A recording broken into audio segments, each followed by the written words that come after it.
મિત્રો, મારે આજે એક એવી કમનસીબ દીકરીની અને તેના લાચાર પિતાની વાત કરવી છે, જે દરેક એનઆરઆઈએ સાંભળવી જોઈએ. અમેરિકાની છે, જે સાંભળીને પથ્થર દિલના માણસની પણ આંખો ભીની થઈ જશે.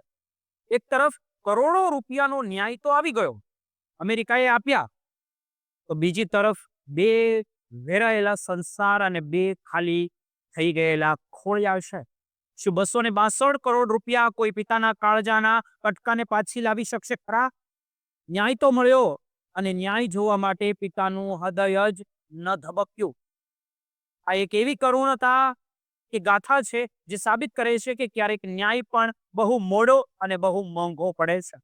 આ આખી ઘટનાની શરૂઆત જાન્યુઆરી 2023માં થઈ હતી, જ્યારે આંધ્રપ્રદેશની એક તેજસ્વી દીકરી જાહ્નવી કુંડલા પોતાના આંખોમાં અમેરિકાના સપના લઈને ભણવા માટે તે ગઈ હતી.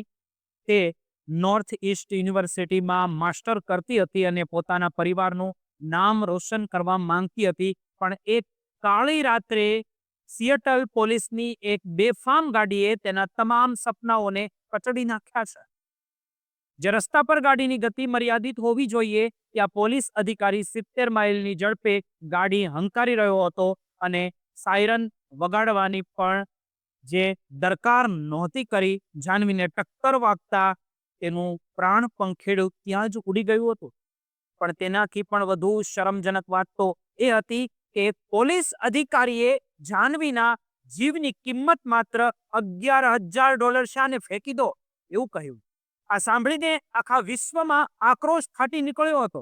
દીકરીના મોત બાદ તેના પિતા, જે પોતે ભારતમાં પોલીસ કોન્સ્ટેબલ તરીકે ફરજ બજાવતા હતા, તેઓ સાવ ભાંગી પડ્યા હતા. દીકરી તો વહી ગઈ, જેવાનું દુઃખ તેમના માટે અસહ્ય હતું. તેઓ લાંબા સમય સુધી કામ પર પણ નહોતા જઈ શક્યા, અને દરરોજ પોતાની લાડકડીના ફોટા સામે જોઈને રડતા હતા. હજુ હમણાં જ તેમને હેડ કોન્સ્ટેબલ તરીકે પ્રમોશન મળ્યું હતું, અને તેઓ પોતાની નવી જવાબદારીઓ સંભાળવા જઈ રહ્યા હતા. ત્યારે જ રેલવે સ્ટેશન પર રિક્ષા પકડતી વખતે તેમને હૃદયરોગનો આંચકો આવ્યો, અને દીકરીના ન્યાયની આખરી ખબર સાંભળે તે પહેલા જ તેઓ આ દુનિયા છોડીને જતા રહ્યા.